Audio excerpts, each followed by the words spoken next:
trois invités, trois messieurs, qui sont de Sodexo. Avec d'abord Laurent Rowe, directeur du développement entreprise chez Sodexo France, Stéphane Sailly, juste à côté de vous, directeur des opérations de Facilities Management, et Stéphane Moda, directeur marketing et communication, toujours chez Sodexo. Alors, pour essayer de comprendre ce que fait Sodexo, parce que vous êtes aussi partenaire de cette opération qui est la révolution de travail, on est en pleine réflexion, on est en train de penser, de s'inspirer, c'est le jour 2 de cette révolution qui ne fait que commencer. Sodexo, qu'est-ce que vous faites? Comment est-ce que les tendances de travail ont évolué chez vous?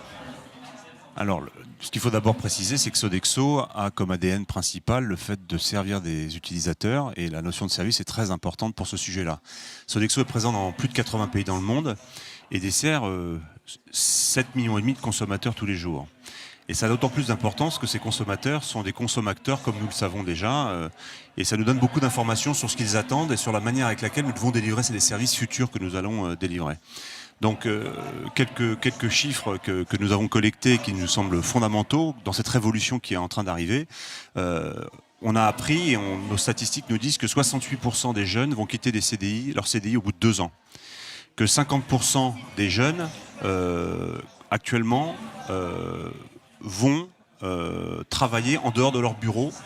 Plus de 50% des gens vont travailler en dehors de leur bureau après 2020. Donc toutes ces statistiques qui sont très importantes nous amènent à penser que nos activités de service que nous délivrions, nous devons les délivrer d'une autre manière différente. Alors, on le fait de 2 manières différentes.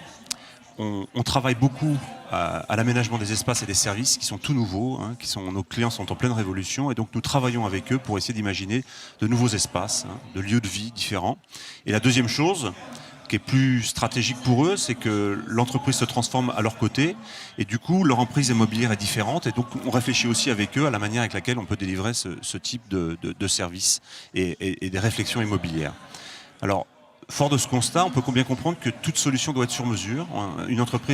Toutes les entreprises sont différentes les unes des autres. Et ce que nous faisons, c'est que nous avons bâti une méthodologie assez précise de diagnostic avec nos clients, qui sont un peu différentes de celles que nous utilisions précédemment, qui sont basées sur 3 ou 4 étapes principales. D'abord des entretiens de décideurs, où nous voulons absolument que les décideurs puissent discuter avec nous sur l'orientation stratégique de leur organisation. La deuxième chose, c'est ce que pensent les utilisateurs, hein, de faire des entretiens utilisateurs concrètement.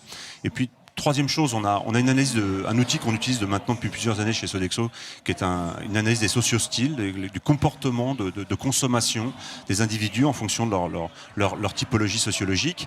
Et puis enfin, on bâtit une conclusion de ce diagnostic qui nous paraît très importante en proposant à nos clients de faire des enquêtes de qualité de vie. C'est-à-dire qu'on arrive sur un site, on a toute une enquête, comme une sorte d'enquête de satisfaction, mais orientée qualité de vie.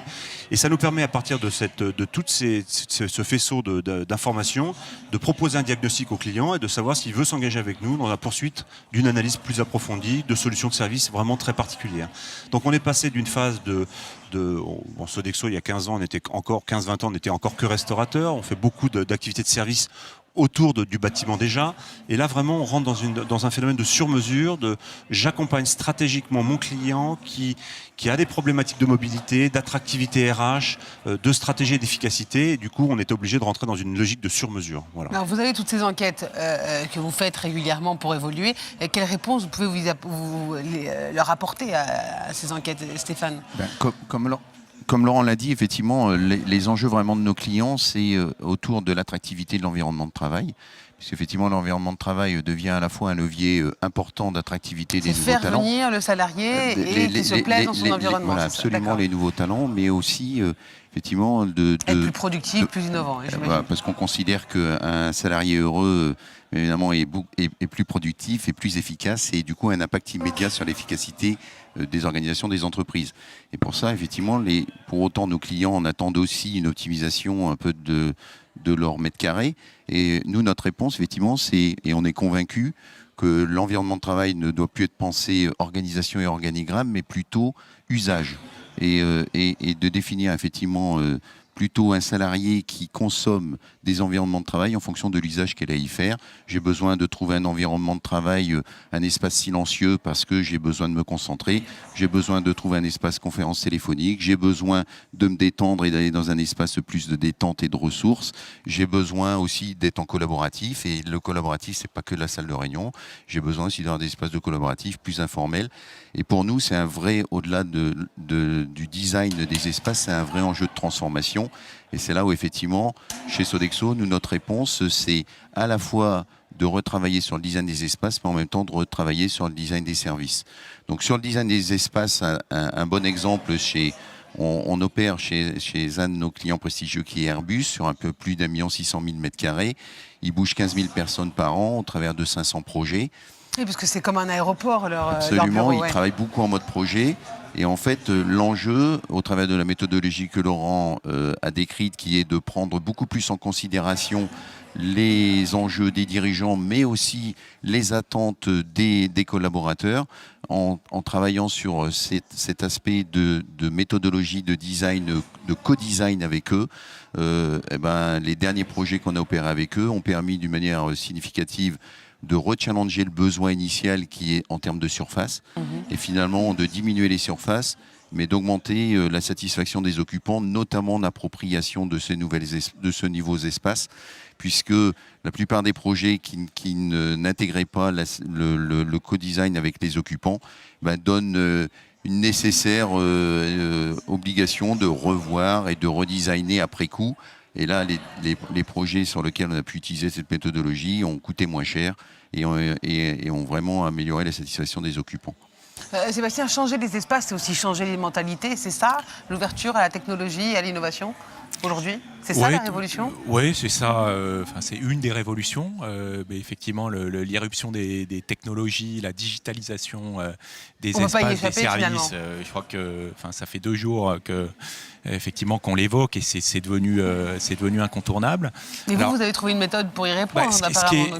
En tout cas, le paradoxe qu'on doit gérer, c'est que tout se digitalise et nos services se digitalisent et en même temps, Laurent, Stéphane l'ont dit, notre conviction, c'est qu'on doit rester centré sur l'humain et sur vraiment les salariés, les occupants dans leur environnement de travail.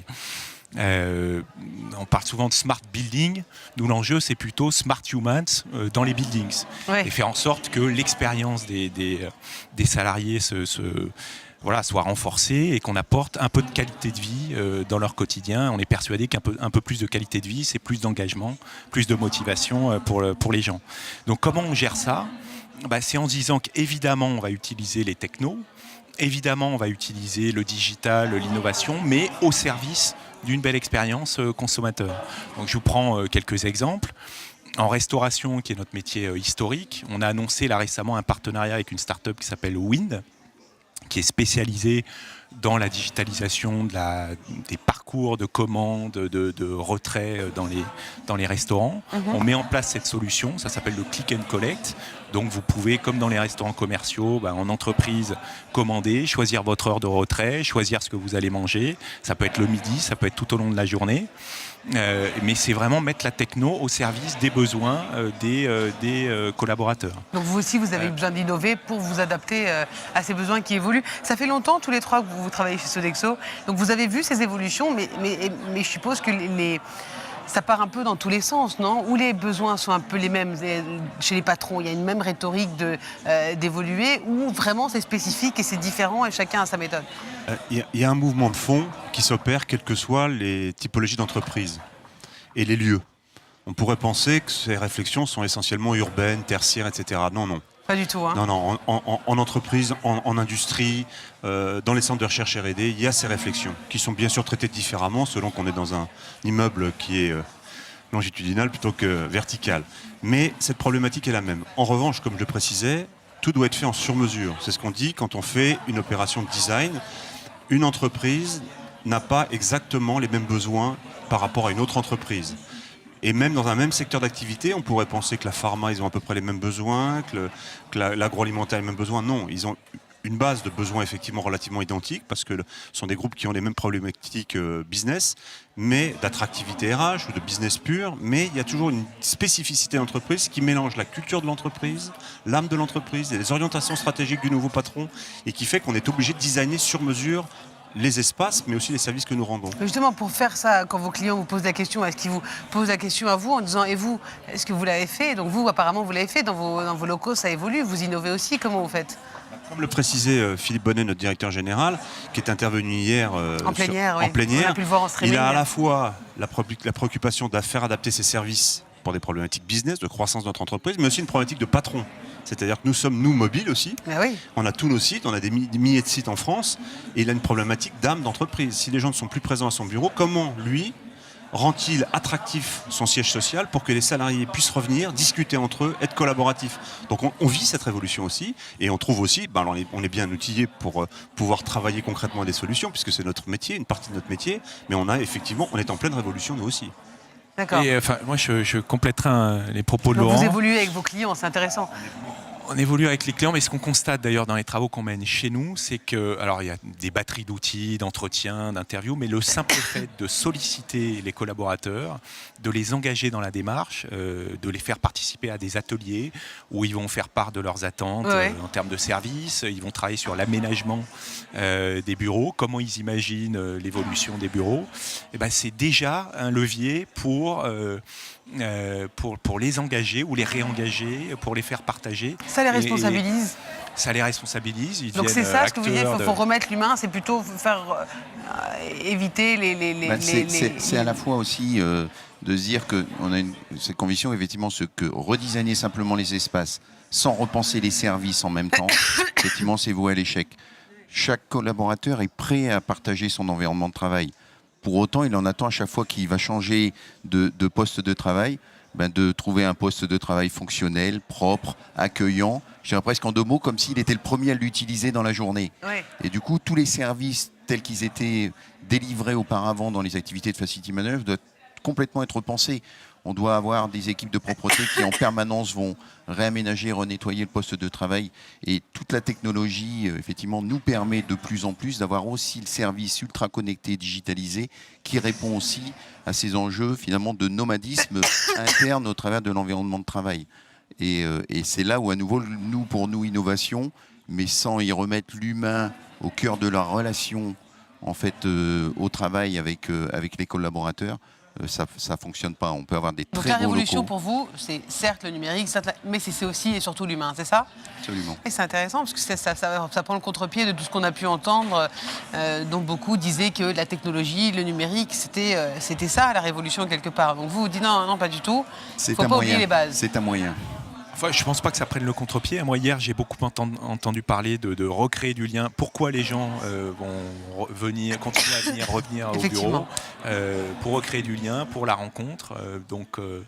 L'humain au cœur du sujet, je pense que c'est vous êtes complètement dans la problématique. Très bien. En tout cas, merci à tous les trois. Merci pour ces débuts de révolution.